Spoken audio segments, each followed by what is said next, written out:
24-এর অঙ্গীকার মেধাজাত চাকরিদার, মেধাজাত চাকরিদার 24-এর অঙ্গীকার 24-এর হাতিয়ার গর্জে উঠুক আরেকবার, গর্জে উঠুক আরেকবার 24-এর হাতিয়ার। আন্দোলন করেছিলাম যেন কোনো ধরনের কোটা প্রথা সরকারি চাকরির ক্ষেত্রে না থাকে। সেই আন্দোলনে কি হয়েছে, পরবর্তীতে গণ অভ্যুত্থানের সৃষ্টি হয়ে গেছে। এই 2024-এর পরবর্তীতে সরকারি চাকরিতে কোনো কোটা প্রথা দেখা আমাদের জন্য দুর্ভাগ্যের। এটা শেখ হাসিনার আমল না, এটা বিপ্লবীদের আমল। এইখানে কোনো কোটা প্রথা, কোনো সহিংসতা, কোনো ধরনের নাশকতা আমরা মেনে নেব না। সর্বকৌশলী যে আন্দোলনের যে আমাদের আদালতে রিট করেছিলাম, সে আদালতের রায় আমাদের গতকালকে প্রকাশ পেয়েছে।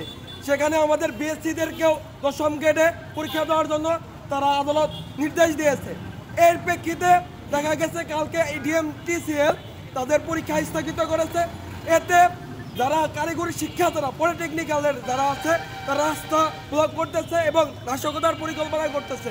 এই নাশকতার পরিকল্পনার বিরুদ্ধে আমরা এসে দাঁড়িয়েছি। দ্বিতীয় দফা ছিল যে সাব রেজিস্ট্রার ইঞ্জিনিয়ার হিসেবে যে পদটা আছে, যাতে এটা সবার জন্য মুক্ত করে দেওয়া হয় এবং সবাই যাতে পরীক্ষা দিতে পারে। আদালত আমাদের দাবি মেনে নিয়েছে এবং সেই দাবি যাতে কোনোভাবে যাতে প্রয়োগ করতে না পারে, সেজন্য তারা বিভিন্নভাবে নাশকতা করার চেষ্টা করতেছে। আমরা এই দাবি জানাতে চাই, যদি কোনো ধরনের নাশকতার চেষ্টা করা হয়, আমরা সেটা অবশ্যই প্রতিহত করব। আবার মব তৈরি করছে, বিভিন্ন সরকারি প্রতিষ্ঠানে গিয়ে হামলা চালাচ্ছে, মব তৈরি করে তারা জিম্মি করে তারা এই রায় বাতিল করার সৃষ্টি করছে, রাস্তাঘাট বন্ধ করছে এবং আদালত অবমাননা করছে এবং দেশের জনগণের দুর্ভোগ সৃষ্টি করছে। আর আমাদের তৃতীয় দফা ছিল যে বিএসসি করা ছাড়া বিভিন্ন জায়গায় লোকালভাবে ডিপ্লোমা করে নিজেদেরকে কোনো ইঞ্জিনিয়ার দাবি করা যাবে না।